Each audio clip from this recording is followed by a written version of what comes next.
The ID.4 was Volkswagen's debut into the booming electric SUV market, and today we've got our hands on the top-of-the-range GTX model.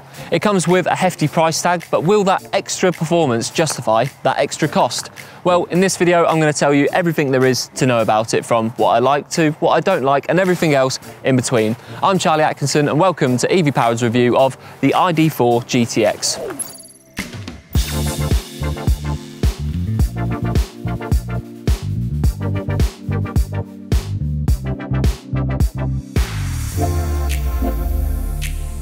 First of all, let's have a quick look around the outside of the car, and it will only be a quick look as well because there's not a great deal to talk about, unfortunately. I'll be completely honest, I'm not the biggest fan of the design of this car, really. I think it's a bit boxy, a bit boring, and overall just a bit bland, really. And I think Volkswagen did a much better job with the design of its bigger brother, the ID.5. That's got just a bit more about it, really. This is, yeah, just a bit meh.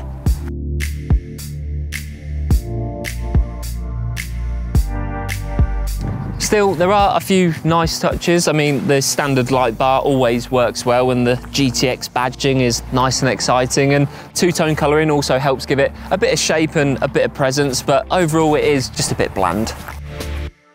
Thankfully, the performance of this top-of-the-range GTX model makes up for its vanilla exterior. This model features two electric motors, one on the front axle and one on the rear, delivering a maximum output of 220 kilowatts.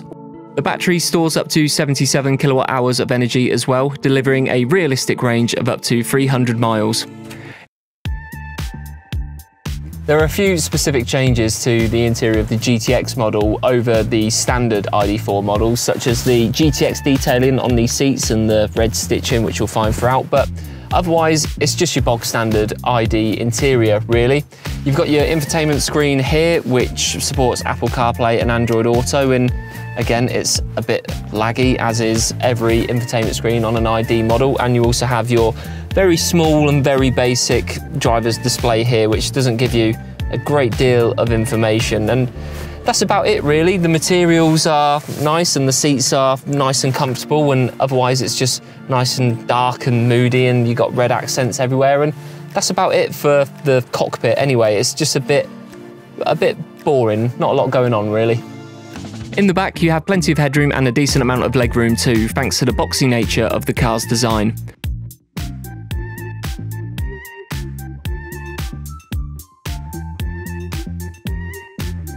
There's also 543 litres of luggage space in the boot and plenty of storage elsewhere. As I said at the start though, this extra performance does come at a bit of a cost, and this GTX model starts from almost £53,000. Now, that is quite expensive, so let's go and figure out if it can justify it. It's hard to say, but the level of sportiness of this car justifies that premium price tag. And don't get me wrong, it does feel really, really sharp. It has a 0 to 60 time of 6.2 seconds, which is pretty quick. I mean, there are faster cars out there, but there's also a lot of slower cars out there as well. So it all sort of depends how important that level of performance is to you. If you want a car that can absolutely fly off the mark and you can launch it here, there and everywhere, then this is probably going to be right up your street. That level of performance does come at a bit of a cost though, and not just in terms of price, but in terms of range as well, because it will take a bit of a hit when you go up to the GTX version. This model has a range of 309 miles officially, which in the real world you're looking at about 290 to 300 in best case scenario, whereas the standard models will have about 320, 330. So it's not the biggest drop off, but you have got to ask that question of what do you value more, performance or those extra miles? I'm not sure if I was expecting this to feel a little bit quicker. Don't get me wrong, it is nice and sharp and it does get off the line really quickly, but I've recently driven the Volkswagen ID.5 and that felt rapid and really secure and well balanced as well, whereas, don't get me wrong, this is still quick, but I'm not sure if there's too much difference between this and the ID.5, and considering that for the same money that you'd spend on this GTX version, you could go and get yourself a mid-range ID.5, which is probably what I'd do. I'm not overly sold by this. Don't get me wrong, it's a good car and I've enjoyed driving it, but that price tag really hangs over this car. It is a lot of money, and I'm not seeing the value between this and the ID.5 or something of a similar price.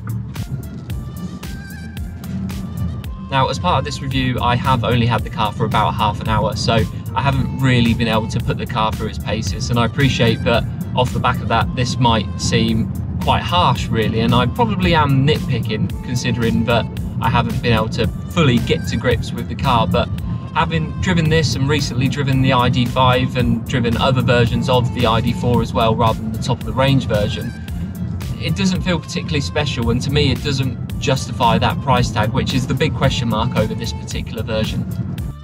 But though this is a nice car and there is a lot to like about it, and I appreciate again that this might seem like quite a harsh verdict, but when you look at that price tag, £53,000 is a lot of money for a car, and considering the market and that you can get a lot more for your money out there, the ID.4 GTX does leave a lot to be desired, and that is again based off a really short review. So let me know if you agree. If you have an ID.4 GTX, then let me know if you agree. Let me know in the comments. Tell me if you think I'm wrong. Tell me if you agree.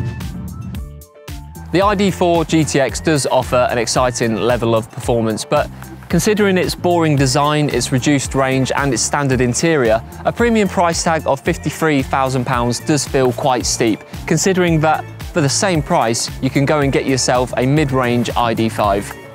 That's all for this video. If you liked it, then please do drop us a like and be sure to subscribe as well. For more electric car reviews like this, you can head over to our channel, and for daily news coverage, features and much more, you can also head over to evpowered.co.uk. Thanks once again for watching, and we'll see you on the next video.